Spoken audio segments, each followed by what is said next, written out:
En venir, si vous voulez, à ce qui me paraît être les conclusions importantes qu'on peut tirer de cette étude historique, que j'ai survolée. Hein. Quand je l'ai exposée à la BAM, il m'a fallu 3 fois 2 heures. Donc vous imaginez bien que ce n'est pas en 1 heure que je peux exposer dans les détails le projet. Une des premières conclusions qu'il faut, à mon sens, avancer, c'est ce que je viens de dire, c'est-à-dire que la guerre a été sciemment prolongée pour bombarder des villes et montrer à quel point une seule bombe est puissante et peut provoquer autant de dégâts. Là aussi, un autre détail, il court encore, et il a longtemps couru, que la hauteur de détonation qui avait été choisie, c'est-à-dire entre 500 mètres et 600 mètres, et c'est ce que disait Groves, ceux qui voulaient bien l'entendre, cette hauteur de détonation au-dessus de la ville avait été choisie pour faire en sorte qu'il y ait le moins de radionucléides répandus au sol parmi les habitants. Ce qui est complètement faux. En fait, cette hauteur de détonation a été choisie en fonction du type d'habitation et du type de ville. Notamment Hiroshima était environné par des collines, et donc ils ont choisi la hauteur de détonation de façon à ce que le souffle fasse le plus de dégâts possible dans les habitations. Et ils avaient calculé la hauteur de souffle même en fonction du type de ville et de type d'habitation. Par exemple, ils disaient, dans certains quartiers, c'est des maisons traditionnelles en bois, donc ça peut partir à cause de l'effet de souffle, ça peut être détruit plus facilement que dans des quartiers d'affaires où il y a des immeubles en acier. Donc ils avaient calculé cette hauteur en fonction de ça, et pas du tout pour laisser le moins de radionucléides en sol, hein, pas du tout. Hein. Bien, donc ça c'est une première conclusion, mais d'importance, c'est-à-dire ils ont prolongé la guerre pour faire en fait et en fait qu'est-ce qu'ils voulaient faire ? Si vous lisez la presse dans les archives, en fait, ils voulaient impressionner l'ensemble du monde et montrer à l'ensemble du monde que les États-Unis possédaient dorénavant l'arme fatale, l'arme de destruction la plus puissante que l'humanité ait jamais inventée. Et en fait, dans les journaux, tous les journaux du monde entier, à cette époque-là, ça a été un truc très, très, très bizarre, quoi. Par exemple, des journaux français titraient « La révolution nucléaire ». Oui, il y a des centaines de milliers de gens qui ont été tués, d'autres, des dizaines de milliers qui allaient être atteints par les radionucléides, et d'autres dizaines de milliers et leurs enfants même, en subiraient les conséquences génétiques. Mais les gros titres, c'était une nouvelle arme, une nouvelle révolution scientifique atomique, etc. etc. Donc, de ce point, mais en fait, et avec une photographie, ils avaient préparé aussi ça, c'est-à-dire on ne voyait pas ce qui s'était passé au sol, mais on voyait les champignons atomiques. Et ça a sidéré les consciences aussi. Il faut voir aussi que l'Europe, par exemple, sortait de 30 ans de guerre, de 1914 à 1945, comme dirait Eric Hobsbawm, la guerre de 30 ans. Eh bien, donc, ça a été presque encensé par la presse occidentale, quoi. Et après, il y a eu tous les bobards qui ont été inventés par Groves et les autres, disant que s'ils n'avaient pas balancé la bombe atomique, ils auraient perdu 500 000 boys, ce qui est totalement faux. Totalement faux. Il y a eu plusieurs scénarios, je vous passe les détails. Il y a un projet qui s'appelait Coronet, l'autre projet, je ne me souviens plus. Au maximum, même s'ils avaient débarqué, c'était même peut-être pas nécessaire de débarquer, au maximum, il y avait la vie peut-être de 50 000 soldats qui auraient été mis en jeu, peut-être. Mais certainement pas 500 000 boys, comme c'est dit encore en ce moment dans l'histoire officielle. Certainement pas. Donc, et ça c'est important, parce que cette sidération, c'est aussi un choc des consciences, cette histoire d'explosion atomique. Et ça scelle en fait le fait que les États-Unis prennent le leadership mondial, et qu'ils vont le prendre sur tous les terrains, politiques, militaires, industriels, etc. etc. Bien. Ensuite, ces bombardements, dès le 16 juillet, doivent être qualifiés comme un crime contre l'humanité et un écocide. Pourquoi ?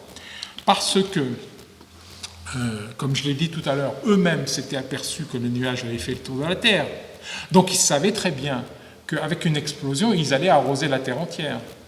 Mais qui plus est, un glaciologue, par exemple, du nom de Claude Lorius, qui a écrit un bouquin sur l'Anthropocène dont je ne me souviens pas exactement le nom, qui a travaillé au pôle Sud dans les années 60. Il faisait des carottages. Et vous savez que l'avantage de faire des carottages dans les glaces, c'est qu'en fait, l'atmosphère est emprisonnée dans des bulles d'air, elle-même emprisonnée dans la glace.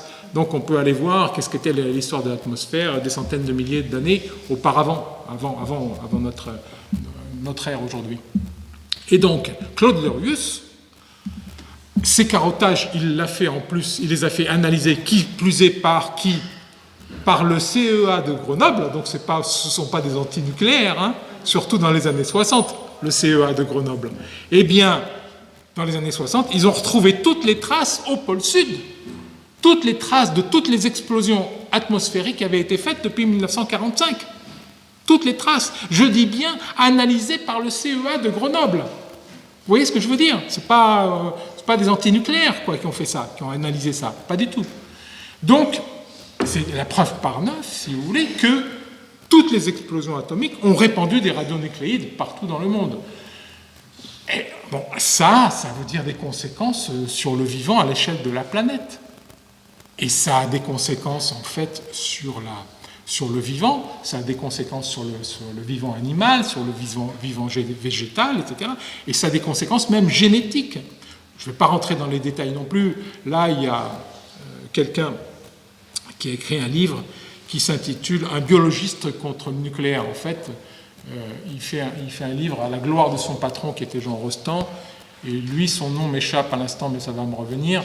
Cette première partie n'est pas intéressante. Mais lui fait une étude de ce qui s'est produit après les bombes atomiques, c'est-à-dire comment se fait-il qu'en fait, d'après les États-Unis, il n'y a eu aucune suite radiologique après les bombardements de Hiroshima et Nagasaki.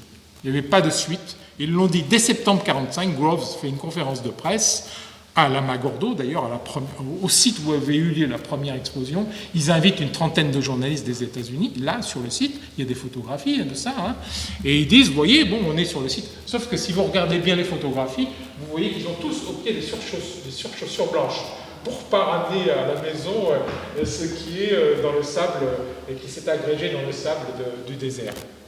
Ben oui, forcément. Bon.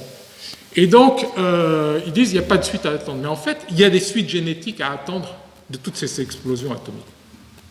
Et encore plus quand il y a des accidents de type Sellafield en 1957, Mayak en septembre 1957 et en octobre 1955, ou bien Tchernobyl, évidemment Fukushima, et tout, bon, etc., etc. Donc, si vous voulez, je ne vais pas rentrer dans les détails. Qu'est-ce que c'est un crime contre l'humanité? Je pourrais vous faire passer un texte. Comment on qualifie juridiquement un crime contre l'humanité? Mais même aussi philosophiquement, comment on qualifie un crime contre l'humanité? C'est un État qui le produit. Il y a une idéologie qui soutient ce crime. Et en fait, c'est dirigé non pas seulement sur une population à raison de ses opinions politiques ou de ses origines ethniques, mais surtout sur l'ensemble du vivant, en fait. Et pas seulement des êtres humains, mais aussi des animaux. Donc le nucléaire, l'existence du nucléaire en tant que tel, civil ou militaire, doit être qualifié comme un crime contre l'humanité. Et en plus, à la différence de Auschwitz, c'est un crime contre l'humanité de pérenne. Pourquoi? Parce que la demi-vie du plutonium, c'est 29 000 ans. Donc les radionucléides, on les a pour quelques temps. Et les effets génétiques aussi. Donc c'est un crime contre l'humanité qui est de type pérenne, et puis qui a d'autres aussi caractéristiques. Troisième conclusion, et il m'en reste plus que 2 ou 3 autres. Troisième conclusion, c'est que en fait, ce qui se construit dans cette élaboration du nucléaire et de la bombe atomique, dans le projet Manhattan, c'est ce qu'on a appelé par la suite un complexe.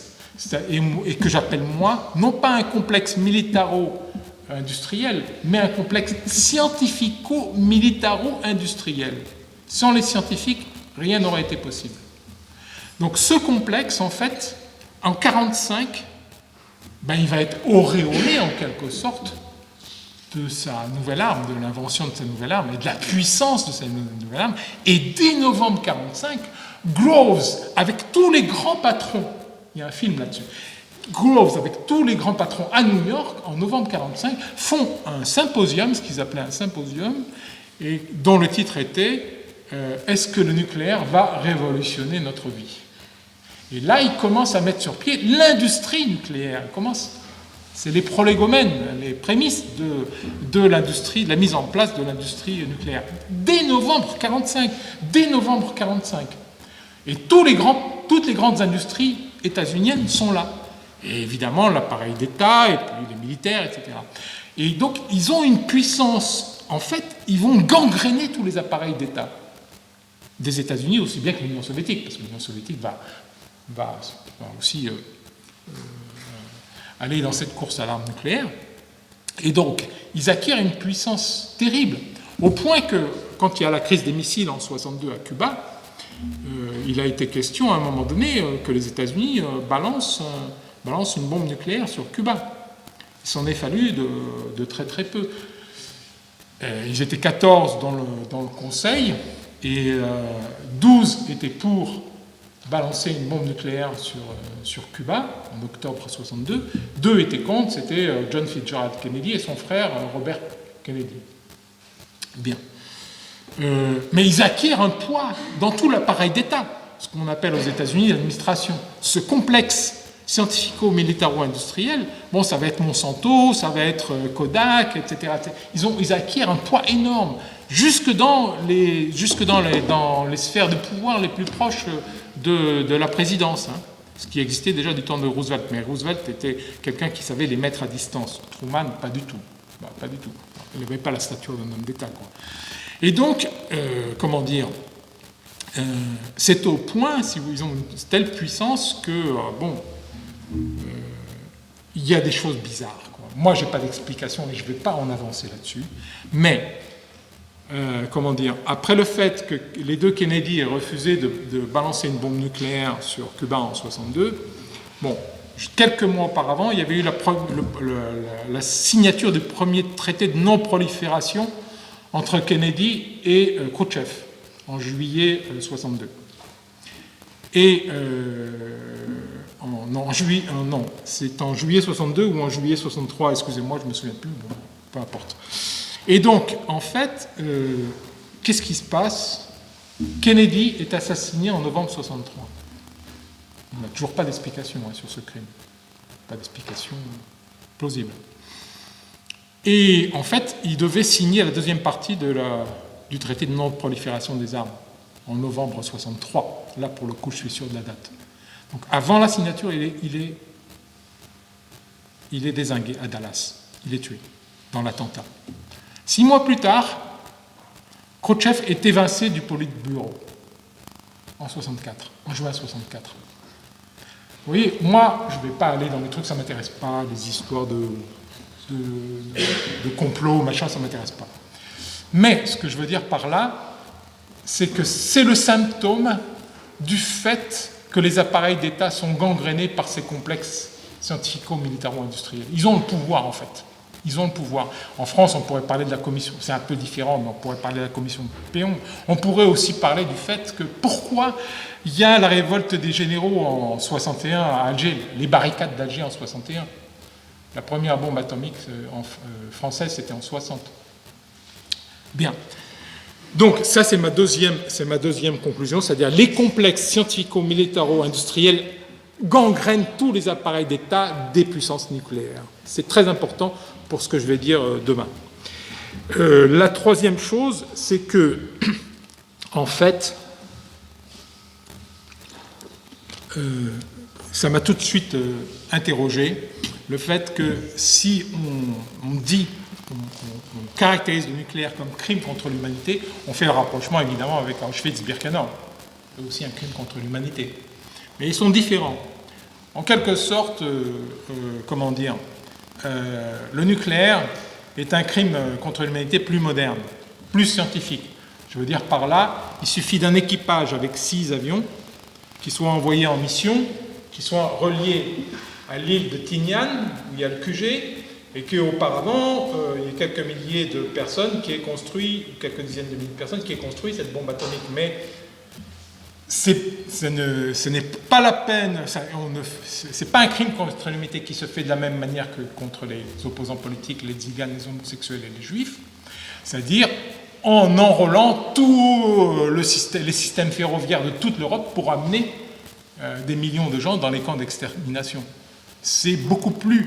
On pourrait dire, si vous voulez, que le crime contre l'humanité d'Auschwitz, il ressort d'une conception fordo-tayloriste du capitalisme, c'est-à-dire une conception du crime de masse type industriel classique, ce qu'on appelle le fordo-taylorisme, alors que l'autre crime contre l'humanité, le nucléaire, ressort d'une conception plus scientifique. Alain Gras avait parlé à un moment donné du macro-système technique, c'est-à-dire qu'il n'y a pas besoin de déployer des centaines de trains pour faire un crime contre l'humanité, il suffit d'un avion. Et c'est la chaîne de commandement et le haut degré de technicité et de scientificité qui permet ce truc-là. Donc, ça m'a étonné. Et je me suis dit, mais comment ça se fait, que pendant la Seconde Guerre mondiale, il se produit ces deux événements majeurs dont encore aujourd'hui, on ne peut pas faire le deuil. En tant qu'être humain, ça n'est pas possible de faire le deuil quand il y a des millions de gens comme ça qui sont assassinés, parce que ça dépasse nos capacités. Et puis c'est pas possible de faire le deuil de ce genre. Donc ça reste dans l'histoire, ce sont des événements importants. Et moi, j'ai une critique je l'ai relié, mais ça j'en parlerai demain, je l'ai relié à ce qu'est devenu le capitalisme. En fait, j'avance qu'à partir de ce moment-là, en 1945, s'ouvre une nouvelle période de l'histoire du capitalisme, de l'histoire de la Terre et de l'histoire du vivant sur Terre. C'est une rupture dans l'histoire. Comme dirait Shlomo Sand, cet historien israélien, quand on veut s'intéresser à l'histoire, une des choses les plus importantes, c'est de repérer les ruptures qu'il y a dans l'histoire. Et à partir de là, par exemple, à partir de ces deux crimes contre l'humanité, d'avoir ce qu'il appelle une vision prospective, c'est-à-dire qu'est-ce qu'il est advenu après 1945 de la réalité, et une vision rétrospective, c'est-à-dire qu'est-ce qui s'est passé pour qu'on en soit arrivé là. Et il dit, à cette condition, si vous faites ces deux examens, donc dans le passé et dans le futur, vous pourrez à juste titre dire qu'il s'agit d'une rupture historique, mais pas avant. Et en plus, il faut qu'il y ait des événements tout à fait nouveaux et particuliers qui caractérisent cette rupture. Et moi, aujourd'hui, je dis qu'il faut considérer 1945 comme une rupture dans l'histoire de la Terre, puisque ça a changé,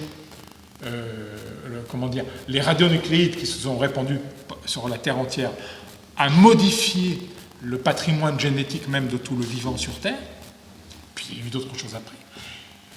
Et puis, que c'est aussi, ça représente ce que j'appelle, moi, de manière ironique, là, cette fois-ci, une radicalisation du capitalisme. Je fais exprès, si vous voulez, parfois, de renvoyer ce dont on nous accuse, nous, d'être des radicaux. Oui, moi, je suis un radical, je ne le cache pas, je suis un radical, oui, et je peux expliquer pourquoi, je peux le dire, je peux expliquer la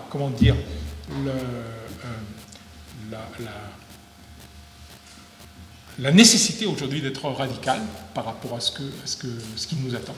Pourquoi on doit avoir une pensée radicale et pourquoi. Bon. Et moi, je retourne ce dont on nous accuse, et je dis, le capitalisme en 1945 s'est radicalisé, c'est-à-dire qu'on savait depuis Marx que le capitalisme avait quelque chose à voir avec la mort, notamment avec le travail mort, à travers la marchandise, c'est la concrétion du travail mort, comme aurait dit Marx. Ceci dit, au passage, moi je suis totalement critique par rapport à toute la lecture de Marx qui a pu être faite soit par les sociodémocrates, soit par les staliniens. Que ce soit bien clair. Totalement. Je me rapproche plus de Anselm Diab, si vous voyez ce que je veux dire, la critique de la valeur, mais je suis aussi critique par rapport à Anselm que je respecte et que je connais bien. Et donc, si vous voulez, je dis que là, il y a une radicalisation du capitalisme dans le sens où il il n'est plus seulement le véhicule de la mort, mais il est le producteur de mort. C'est-à-dire que ce qui se passe après 1945, ce que je te disais tout à l'heure, c'est que, en fait, c'est un enfumage de première, si vous me permettez cette familiarité, lorsqu'on nous apprend, depuis des lustres, qu'il y a eu soi-disant les 30 Glorieuses ou la Révolution verte. Mais si on analyse un petit peu, qu'est-ce que c'est la Révolution verte ? C'est d'abord l'expulsion des paysans de leurs terres. C'est ensuite l'empoisonnement des nappes phréatiques, l'empoisonnement des sols, l'empoisonnement des plantes, l'empoisonnement des animaux et l'empoisonnement des êtres humains. C'est ça la Révolution verte. La vérité de la Révolution verte, c'est celle-là, et il n'y en a pas d'autre. Moi, j'ai été, par exemple, avec Yves Lacoste, qui est un géographe au moment où je faisais ma licence d'histoire dans les années 80.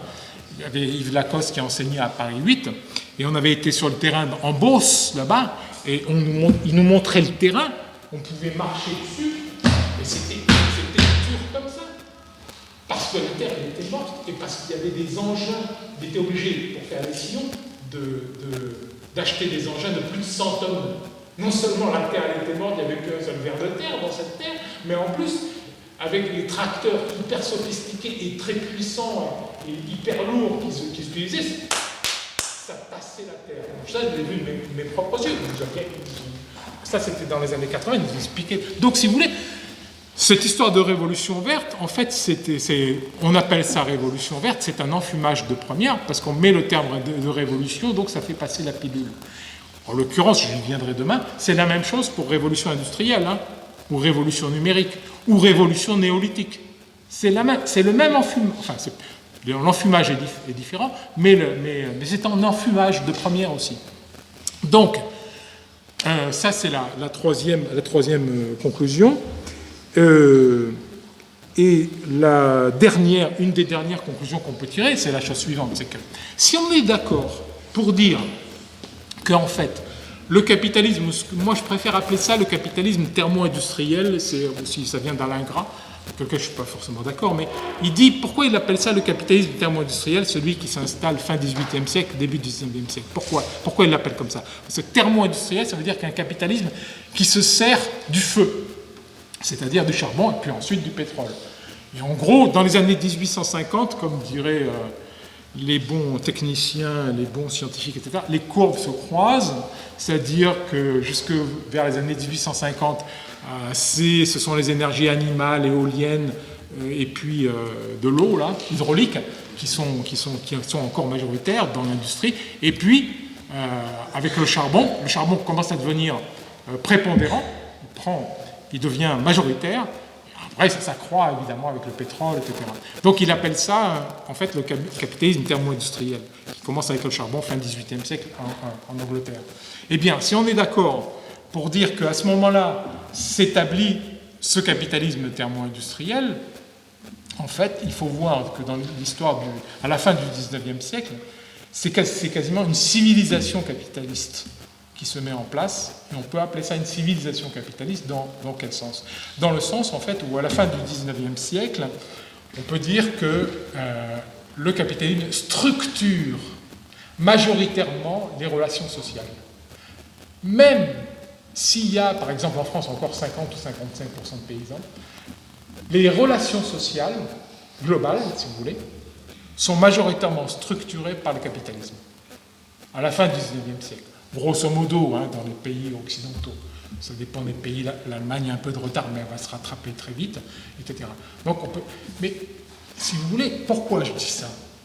Parce que ça devient maintenant.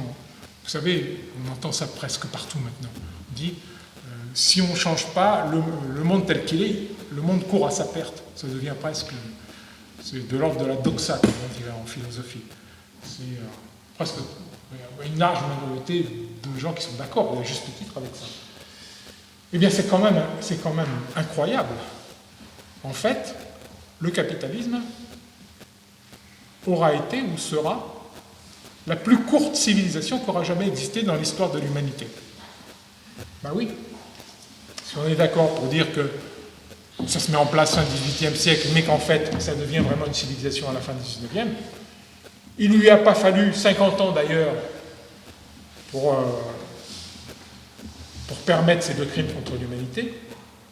Et puis, il ne va pas lui falloir beaucoup plus longtemps pour mener, en tout cas pour mettre en cause la vie sur Terre. Mais cette vie, elle est déjà mise en cause en 1945 par le crime contre l'humanité que constitue